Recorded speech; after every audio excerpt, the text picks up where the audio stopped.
A young woman and her autistic brother find themselves trapped in a house with a dangerous tiger. With a powerful hurricane raging outside, they must outsmart the beast and survive the night. Can you guess what happens next? I'll tell you everything. A meeting is set in the middle of the desert, where Johnny is ready to get his hands on a tiger, and despite not wanting to sell the tiger, the man that owns the animal reconsiders when Johnny shows the permit that lets him legally own the tiger. The two men shake hands, and the transfer is made. Considering the story being told, the camera work is noticeable here. Firstly, it's mainly handheld rather than locked off when focused on the two actors, adding a little more intensity. Second, we also get a few POV shots from inside the tiger's cage as it takes in their dialogue. That's split up with a few shots of the tiger looking moody in shadows inside a cage, which were clearly shot somewhere else and spliced in, but helpfully remind you that there's a genuine tiger involved in the making of this film, just in case someone forgot. Next up, we see Kelly and Tom as she's introducing him to his new school. Tom has autism, and Kelly is due to go to university on a scholarship, but they were left funds by their mother who recently died, which should cover the tuition. Now, autism on film is something that can really go wrong. I don't have much experience with autism personally, but I know enough to know not everyone with the condition is a math savant and/or a professional assassin, the two main ways the condition seems to be portrayed, at least in US cinemas. Tom's autistic tendencies seem to include the need for routine. He has to have his sandwiches cut a certain way and regularly watches an old home video of him with his late mother, a limited vocabulary such as eat now, a dislike of being touched, and of the color red. He'll scream loudly in frustration and hit his own head with his fists if things go wrong, and we see straight off the bat how good his sister can be at calming him down. The scene at the school is a bit of an exposition dump, thanks to the head teacher and Kelly explaining their home situation before it's revealed the tuition check has bounced thanks to the stepdad emptying the bank account to buy a tiger.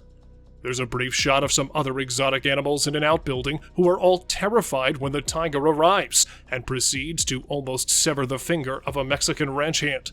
But other than that, the exact details of the safari ranch are never really explained. It would have been easy to portray Johnny as a stereotypical redneck who would verbally abuse his Mexican employees, but we see him speaking fluent Spanish with them, then giving the injured man a wad of notes and reassuring him he won't be deported if he goes to the nearest clinic to have his finger saved. We also get a nice walk and talk with Kelly and Johnny through some of the grounds, before the crew smash that like and subscribe button. Oh no, in all seriousness, before the crew gets back to screwing plywood over the windows to protect the building from the approaching storm. Prior to that though, we follow Kelly around the house looking for her stepdad and bumping into a new chest freezer in the kitchen, which is ostensibly for animal food, but you know it's gonna come in handy later. Night falls, and an exhausted Kelly puts Tom to bed, then drops her jeans down and goes to bed, completely unaware that someone has pulled the tiger's cage up to the door and shut it in before boarding it up. We get one last surprise before the tiger arrives, and that's a shot of Kelly getting out of bed, walking down the corridor into her brother's room, then holding a pillow over his head to murder him. Honestly, this was genuinely shocking, but quickly revealed to be a dream, as Kelly gets up for a drink of water as the storm rages outside, bumps into the freezer again, then notices a bloody, great Bengal tiger padding around the house. She goes through the motions of checking for escape routes, but the windows are boarded up, and then tries the landline to phone for help, which is also down, and then tries climbing down the laundry chute to retrieve her mobile phone, when the tiger starts breaking down the door of the laundry room.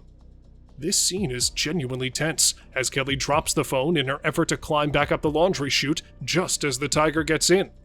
The phone rings, so the tiger smashes it. Then a drop of sweat falls to the ground, and the animal starts hurling its paws up into the chute after Kelly. She's wedged into the tube as the tiger pads around below. Kelly's a resourceful girl, not a damsel in distress. She uses a crowbar to break through walls and tries to get into the loft, only to find her stepdad screwed it shut, and throws perfume around the room to mask her and her brother's scent. There are moments, in fact, where the cinematography draws parallels between Kelly and the tiger. Shots of their eyes are often framed the same way, usually with shadows cast across them in noir-y ways. They're both just doing what they need to do to survive. That's all. This includes making makeshift torches from things she finds in her bathroom, loading up her stepdad's gun, and actively going on the hunt, something that ends badly when she fires on an empty cylinder, blowing the element of surprise, and leading to a chase through the house. The quieter creeping around the house is more effective and scary than the running for their life stuff as the film progresses, which, combined with the use of shadows and sound to suggest the tiger's presence, is just top-notch. Of course, Kelly and Tom hide in the freezer after hitting the cat with a flaming torch, a great effect, and one I'm not sure how they pulled off. Then shooting it in the head, which, owing to the small size of the revolver and the thickness of the animal's skull, only serves to annoy it. It wasn't clear to me whether Kelly expected them to both die in there, as she reassures her brother, "You're just going to go to sleep." A bleak ending that would have made sense if that was the case. Naturally, though, they don't die, and instead they're woken by Johnny unscrewing the wood from the front door and stepping out to confront him.